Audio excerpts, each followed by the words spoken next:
बार बार प्रधानमंत्री लंबे लंबे भाषण करते थे 2014 में पार्लियामेंट में और पार्लियामेंट के बाहर कि मैं फर्जी कंपनी को बंद कर दूंगा, फर्जी कंपनियों के खिलाफ हूं। पर फर्जी कंपनियों का भरपूर इस्तेमाल किया गया है। ये कंपनियां इलेक्ट्रल बॉन्ड खरीदे और चंदा देंगे बीजेपी। चंदा दो, धंधा लो, रास्ता नंबर 1। ठेका लो, रिश्वत दो, रास्ता नंबर 2। हफ्ता वसूली, रास्ता नंबर 3। फर्जी कंपनी, रास्ता नंबर 4। तो ये है इलेक्ट्रल बॉन्ड घोटाला। आप जानते हैं कि पिछले कुछ दिनों में इलेक्ट्रल बॉन्ड की जानकारी भरपूर तरीके से आई है और सबको जानकारी मिली है कितना इलेक्ट्रल बॉन्ड बेचा गया है और कितना इलेक्ट्रल बॉन्ड खरीदा गया है और कहां कहां वो बॉन्ड किस पार्टी को दिया गया है। आप ये भी जानते हैं कि स्टेट बैंक ऑफ इंडिया ने बार बार सुप्रीम कोर्ट से ये कहा कि हमें 30 जून तक समय चाहिए, हमारे पास पूरी जानकारी है। पर जो सुप्रीम कोर्ट चाहती है वो जानकारी समय लगेगा, हमें 30 जून 2024 यानी कि चुनाव के बाद हम वो जानकारी दे पाएंगे। कल हमारे 2 युवा साथियों ने एक 5 लाइन का कंप्यूटर प्रोग्राम लिखा और ये सब मैं आपको देने वाला हूं। सिर्फ 5 लाइन का, ये कंप्यूटर भाषा में इसको पाइथन कहते हैं।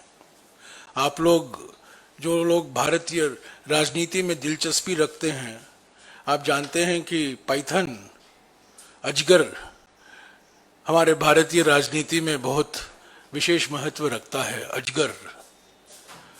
पर ये पाइथन भी बहुत महत्व रखता है कंप्यूटर के दुनिया में।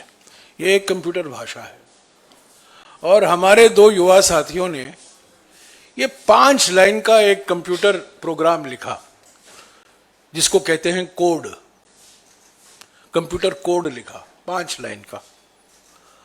और 15 सेकंड के अंदर जो जानकारी सुप्रीम कोर्ट चाहती थी हमने हासिल की और उसका विस्तृत तरीके से विश्लेषण हमने किया है। उसकी जानकारी मैं आपको देने वाला हूं। पर पहली बात तो यह है कि जो स्टेट बैंक ऑफ इंडिया हमेशा कहकर आ रही थी कि हमें 30 जून 2024 तक समय चाहिए सुप्रीम कोर्ट के आदेश को पालन करने के लिए, हमने 15 सेकंड के अंदर ये जानकारी हासिल की है। तो बिल्कुल साफ है कि मोदी सरकार नहीं चाहती थी कि ये जानकारी अभी निकले, पूरी तरीके से ये जानकारी निकले जो सुप्रीम कोर्ट ने आदेश किया था। दूसरी बात, जब इलेक्ट्रल बॉन्ड की जानकारी पहली निकली थी, मैंने आपको कहा था कि इस घोटाले में 4 अलग अलग तरीके अपनाए गए हैं।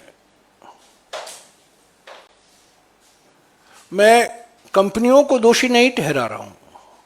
कांग्रेस पार्टी निजी कंपनियों के खिलाफ नहीं है। कांग्रेस पार्टी ये मानती है कि जीडीपी विकास दर बढ़ाने के लिए निजी निवेश अनिवार्य है। निजी निवेश के बिना जीडीपी विकास दर नहीं बढ़ सकता। और जब हमारा घोषणा पत्र आएगा कुछ दिनों में, आप देखेंगे विस्तार से हमने इस पर चर्चा की है और हमने ये भी कहा है कि किस तरीके से निजी निवेश को हम बढ़ाएंगे। तो निजी निवेश के खिलाफ नहीं है, हम निजी निवेश के पक्ष में हैं। प्राइवेट इन्वेस्टमेंट के बिना आर्थिक विकास होना असंभव है। और जो प्राइवेट इन्वेस्टमेंट, जो निजी निवेश 2004 और 2014 के बीच में था, जीडीपी का 32% निजी निवेश हुआ करता था, वो पिछले 10 सालों में घटकर 28% हुआ है। तो निजी निवेश को प्रोत्साहन देना बहुत जरूरी है। पर यह निजी निवेश नहीं है।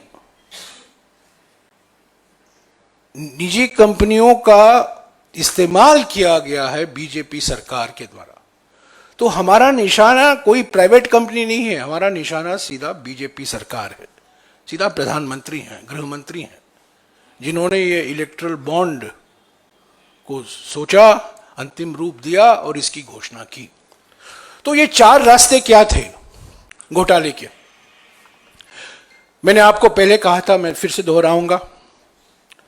पहला रास्ता था चंदा दो धंधा लो। आजकल आप लोग सब सिम कार्ड इस्तेमाल करते हैं, कुछ लोग प्रीपेड करते हैं, कुछ लोग पोस्टपेड करते हैं। ये प्रीपेड घूस है, यानी कि चंदा दो धंधा लो, प्रीपेड घूस, जैसा कि आपका प्रीपेड सिम कार्ड है। दूसरा रास्ता है ठेका लो घूस दो। ये पोस्टपेड हुआ, यानी कि पहला आपको कॉन्ट्रैक्ट मिलता है और कॉन्ट्रैक्ट मिलने के बाद आप रिश्वत देते हैं, तो ये पोस्टपेड हो गया। तीसरा रास्ता है हफ्ता वसूली, और ये मोदी सरकार ने इस पर पेटेंट लगा दी है। हफ्ता वसूली के माने क्या है? ये पोस्ट पेड नहीं, ये पोस्ट रेड है। यानी कि पहले ईडी छोड़ो, सीबीआई छोड़ो, इनकम टैक्स छोड़ो कंपनियों के खिलाफ, और उससे बचने के लिए ये कंपनियां इलेक्ट्रल बॉन्ड खरीदेंगे और चंदा देंगे बीजेपी को। और चौथा रास्ता जो अपनाया गया है फर्जी कंपनियों का, शेल कंपनियों का। बार बार प्रधानमंत्री लंबे लंबे भाषण करते थे 2014 में पार्लियामेंट में और पार्लियामेंट के बाहर कि मैं फर्जी कंपनी को बंद कर दूंगा, फर्जी कंपनियों के खिलाफ हूं। पर फर्जी कंपनियों का भरपूर इस्तेमाल किया गया है इस कॉर्पोरेट डोनेशन, कॉर्पोरेट बॉन्ड घोटाले में। तो ये 4 रास्ते हैं। चंदा दो धंधा लो, यानी कि प्रीपेड घूस, ठेका लो रिश्वत दो, यानी कि पोस्टपेड घूस, तीसरा हफ्ता वसूली, यानी कि धमकी देकर घूस लो, यानी कि पोस्ट रेड बराइब, रेड होता है उसके बाद घूस दिया जाता है, तब रेड बंद होता है। और चौथा फर्जी कंपनी। इन चारों रास्तों के जो अपनाया गया है, हमारी विश्लेषण के अनुसार जो हमने विश्लेषण किया है कल, और जैसा कि मैंने कहा सारा डेटा सिर्फ 15 सेकेंड के अंदर इस कंप्यूटर प्रोग्राम पाइथन भाषा में जो लिखा है, इससे पूरी जानकारी मिल जाती है। ये आप भी कर सकते हैं, ये कोई कंप्यूटर इंजीनियर के लिए नहीं है, ये आप भी कर सकते हो। ये सिर्फ 5 लाइन का है, मैं आपको ये कॉपी दूंगा। और क्योंकि हम पारदर्शिता में विश्वास करते हैं, हम इसको सार्वजनिक तौर से भी हम ये कोड दे रहे हैं सबको। तो बड़े तौर से हेडलाइन क्या है इस घोटाले का? बड़े तौर से 38 कॉर्पोरेट ग्रुप हैं, कंपनी नहीं, कॉर्पोरेट ग्रुप। एक कॉर्पोरेट ग्रुप में 10 कंपनियां हो सकती हैं, 15 कंपनियां हो सकते हैं, 20 कंपनियां हो सकते हैं। यानी कि कॉर्पोरेट समूह जिसके मालिक एक हैं, 38 कॉर्पोरेट ग्रुप हैं जिनको 179 कॉन्ट्रैक्ट, ये पिछले 6 सालों में 179 कॉन्ट्रैक्ट मिले हैं बीजेपी सरकार से, हमारे मोदी सरकार से। और ये 38 कॉर्पोरेट ग्रुप जिनको 179 कॉन्ट्रैक्ट मिला है बीजेपी से, उन्होंने ये बॉन्ड खरीदा है। कॉर्पोरेट सारे प्रोजेक्ट कुल मिलाकर करीब 4 लाख करोड़ प्रोजेक्ट हैं ये पुल हैं, हाईवे हैं, रेलवे के प्रोजेक्ट हैं, इंफ्रास्ट्रक्चर, खास तौर से ये इंफ्रास्ट्रक्चर के प्रोजेक्ट हैं। कुल मिलाकर 4 लाख करोड़ प्रोजेक्ट पिछले 6 साल में दिए गए हैं इन कंपनियों को, और इन कंपनियों ने कुल मिलाकर 2000 करोड़ रुपया इलेक्ट्रल बॉन्ड खरीदा है। और ये इलेक्ट्रल बॉन्ड बीजेपी को गया है, वो महत्व रखता है। 2000 करोड़ रुपया इलेक्ट्रल बॉन्ड बीजेपी को जाना और 4 लाख करोड़ कॉन्ट्रैक्ट मिलना इन 38 कॉरपोरेट ग्रुप को, यही हम कह रहे हैं चंदा दो धंधा लो। और जो मैंने दूसरी बात कही, पोस्ट पेड, ठेका लो, रिश्वत दो, कुल मिलाकर 2000 crore erectile bond, 4 lakh crore contract. तो प्रीपेड ब्राइब कितना है, यानी कि चंदा देकर कितना धंधा मिला है, ये सब जानकारी मैं आपको दे रहा हूं, मैं सिर्फ पढ़ रहा हूं आपके लिए। करीब 551 करोड़ चंदा दिया गया है बीजेपी को, और उसमें से करीब 1.32 लाख करोड़ प्रोजेक्ट मिले हैं 3 महीने के अंदर। ये बहुत बड़ा महत्वपूर्ण मुद्दा है। 3 महीने के अंदर, यानी कि बॉन्ड खरीदा जाता था, चंदा दिया जाता है, और 3 महीने के अंदर इनको ये प्रोजेक्ट मिलता है। चंदा दो धंधा लो, यानी कि प्रीपेड ब्राइब। और ये है 551 करोड़ बीजेपी को गया है, और 1.32 लाख करोड़ के प्रोजेक्ट मिले हैं 3 महीने के अंदर।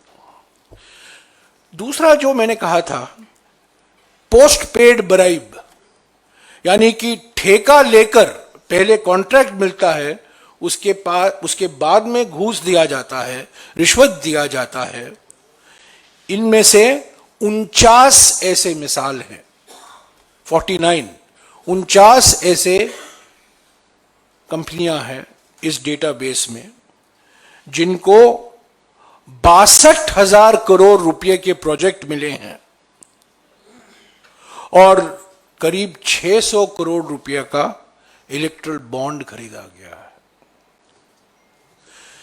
हफ्ता वसूली, जैसा कि मैंने कहा, इस पर हमारे प्रधानमंत्री का पेटेंट हो गया है, यानी कंपनियों के खिलाफ ईडी इंक्वायरी शुरू करो, सीबीआई जांच शुरू करो, इनकम टैक्स जांच शुरू करो, और उससे राहत मिलने के लिए ये कंपनियां तंग हो जाती हैं और वो इलेक्ट्रल बॉन्ड खरीदते हैं। तो कितने ऐसे कंपनी हैं? ऐसे 41 कॉरपोरेट ग्रुप हैं, 41 ऐसे समूह हैं, कंपनियों के समूह जिनके मालिक एक है। कंपनियां अनेक हो सकते हैं, बट 41 ऐसे कॉरपोरेट समूह हैं जिन पर ईडी, सीबीआई और इनकम टैक्स की जांच की शुरुआत की गई है उनके खिलाफ, और रेड शुरुआत के बाद करीब 1,853 करोड़ यानी कि 1900 करोड़ रुपया रेड के बाद दिया गया है। चंदा रेड के बाद बॉन्ड खरीदा गया है और यह बॉन्ड सीधा बीजेपी के खाते में गया है।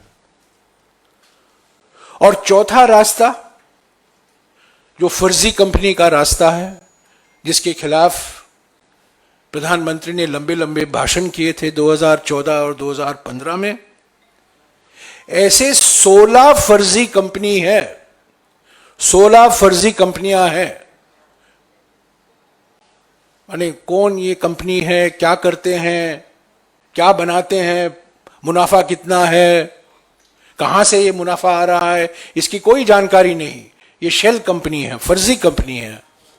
और 16 फर्जी कंपनियों ने करीब 419 करोड़ रुपया चंदा बीजेपी को दिया है, फर्जी कंपनियों ने।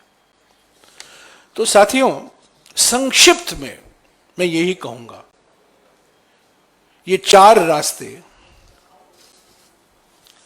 एक मशहूर हिंदी फिल्म हुआ करता था 1970 के दशक में, राजेश खन्ना और मुमताज, आपको याद होगा, 2 रास्ते। ये तो 4 रास्ते हैं, 2 रास्ते नहीं, ये 4 रास्ते। हर बात में इन्फ्लेशन बढ़ गया है, रास्तों का भी इन्फ्लेशन हो गया है। 2 रास्ते नहीं, 4 रास्ते। चंदा दो धंधा लो, रास्ता नंबर 1।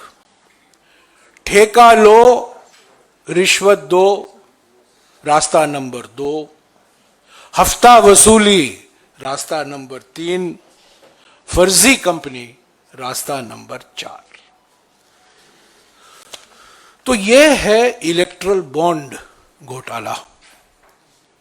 हमने हमारे 2019 के घोषणा पत्र में, यह बार बार सवाल किया जाता है कि कांग्रेस पार्टी, क्या इन्होंने विरोध किया था? 2019 के घोषणा पत्र में, यह रहा हमारा 2019 का घोषणा पत्र, और इसमें हमने साफ तरीके से लिखा है कि हम इलेक्टरल बॉन्ड स्कीम को समाप्त करेंगे। ये अप्रैल में निकाला गया था 2019 में, और हमने ये कहा था ये पारदर्शिता बिल्कुल नहीं है, ये सिर्फ सत्तादल पार्टी को, जो पार्टी सत्ता में है उसके लिए फायदेमंद होगा, और हम इलेक्ट्रल बॉन्ड स्कीम को समाप्त करेंगे। ये हमने 2019 में कहा था। तो जो हमने कहा था, और कई लोगों ने कहा था, न केवल कांग्रेस पार्टी ने, सभी लोगों ने कहा था, कई विशेषज्ञों ने भी कहा था कि इसमें पारदर्शिता नहीं है, ये घोटाला साबित होगा, और जो पार्टी सत्ता में है उसको फायदा होगा। वही हुआ है, और इसीलिए सुप्रीम कोर्ट ने इसको गैर कानूनी और संविधान के खिलाफ एक निर्णय लिया है, जो सब आप जानते हैं। अभी सब जानकारी सभी के लिए उपलब्ध है। कोई भी इलेक्शन कमीशन के वेबसाइट जा सकता है। 2 पीडीएफ फाइलें हैं, 2 पीडीएफ फाइल ECI के वेबसाइट eci.gov.in। 2 पीडीएफ फाइल को डाउनलोड कीजिए, और ये 5 लाइन पाइथन, अजगरी भाषा में, पाइथन लैंग्वेज में, ये 5 लाइन का इस्तेमाल कीजिए। ये सब आपको मिल जाएगा, आपके स्मार्टफोन में मिल गया होगा अब तक। और आपको जो कुछ मैंने कहा है वो आपको खुद आप देख सकते हैं। तो ये मैं कोई मेक इन कांग्रेस नहीं है, ये जो जानकारी है, ये सारे के सारी जानकारी ECI के वेबसाइट पर है। हमने थोड़ा समय लिया है, वो समय 15 सेकंड था। SBI चाहती थी और 3 महीने के लिए, तो हमारे युवा साथियों ने एकदम ये प्रोग्राम लिखा, और ये 4 रास्ते जो अपनाए गए हैं इस घोटाले में, इसकी पूरी जानकारी हासिल की है।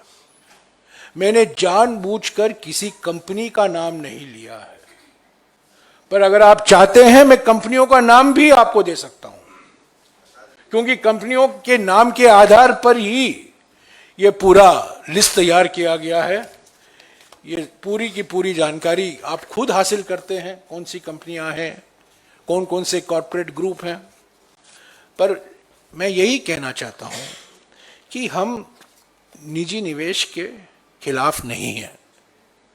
निजी निवेश होना बहुत जरूरी है, निजी निवेश को प्रोत्साहन देना जरूरी है। पिछले 10 साल में निजी निवेश को धक्का मिला है और सारे का सारा निजी निवेश इलेक्ट्रल बॉन्ड में जा रहा है, ईडी से बचने के लिए, सीबीआई से बचने के लिए, इनकम टैक्स से बचने के लिए। तो असली निजी निवेश